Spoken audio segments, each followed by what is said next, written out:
अस्सलामुअलैकुम वरहमतुल्लाहि वबरकातुहू।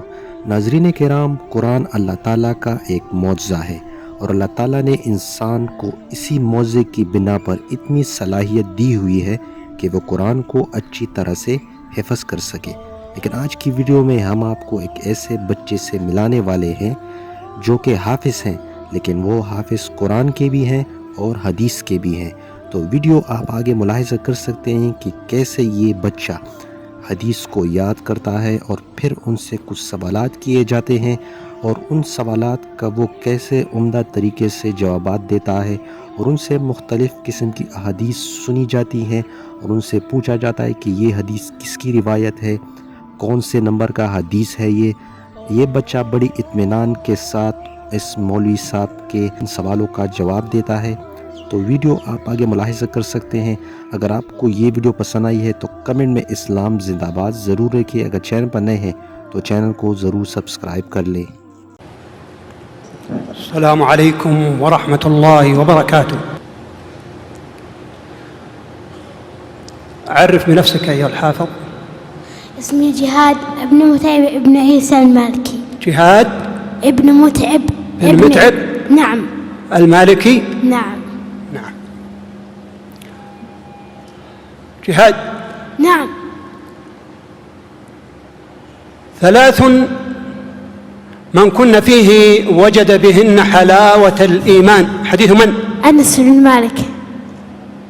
سباب المسلم فسوق وقتاله كفر. حديث ابن مسعود رضي الله عنه. إن الله تابع الوحي على رسول الله صلى الله عليه وسلم، وكان أكثر ما كان الوحي يوم توفي رسول الله صلى الله عليه وسلم. حديث من؟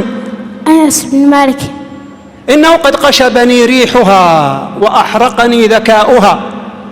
أبي هريرة. أكمل.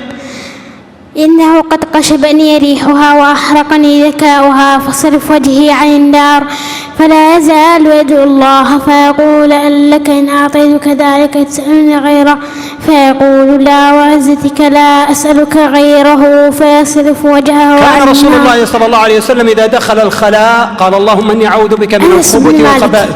أنس بن مالك. يتعاقبون فيكم ملائكة بالليل والنهار، من أدرك ركعة من الصلاة فقد أدرك الصلاة. أبي هريرة.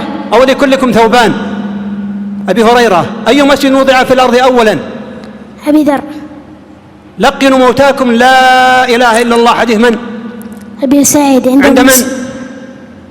عند مسلم. مسلم. إنما الصيام جنة. حديث من؟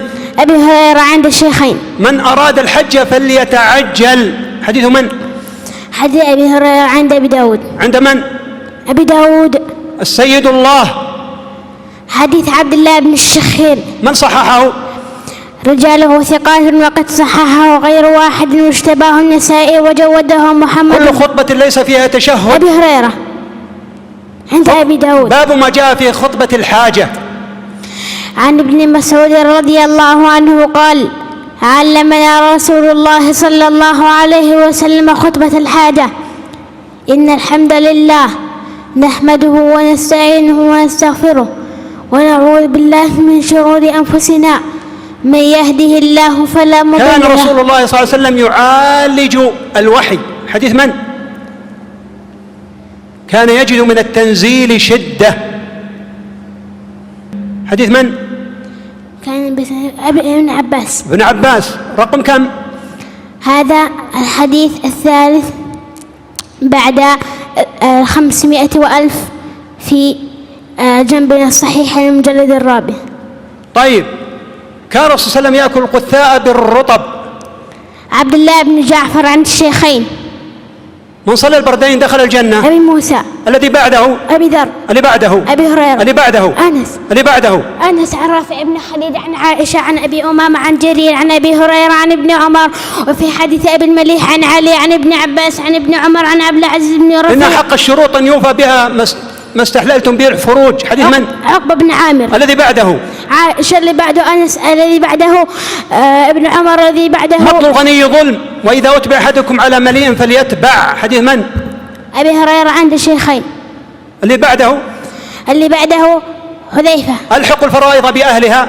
ابن عباس عند الشيخين. لا يرث المسلم الكافر ولا الكافر المسلم. أسامة عند الشيخين. إن الزمان قد استدار كهيئته يوم خلق الله السماوات والأرض. أكمل. عن أبي بكرة رضي الله عنه قال قال رسول الله صلى الله عليه وسلم إن الزمان قد استدار كآياته يوم خلق الله السماوات والأرض سنة 12 شهرا منها 4 حرم 3 متواليات ذو القعدة وذو الحجة والمحرم ورجب مضار الذي بين جمادى وشعبان يشهركم هذا قلنا الله ورسوله أعلم فسكت حتى ظننا أنه سيسميه باسم غير اسمه.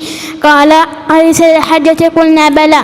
قال أي بلدكم هذا قلنا الله ورسوله أعلم فسكت حتى ظننا أنه سيسميه بغير اسمه. قال أليس البلدة قلنا بلى. قال أي يومكم هذا قلنا الله ورسوله أعلم فسكت حتى ظننا أنه سيسميه بغير اسمه. قال أليس يوم النحر قلنا بلى. قال فإن دماءكم وأموالكم وأعراضكم عليكم حرام كحرمة يومكم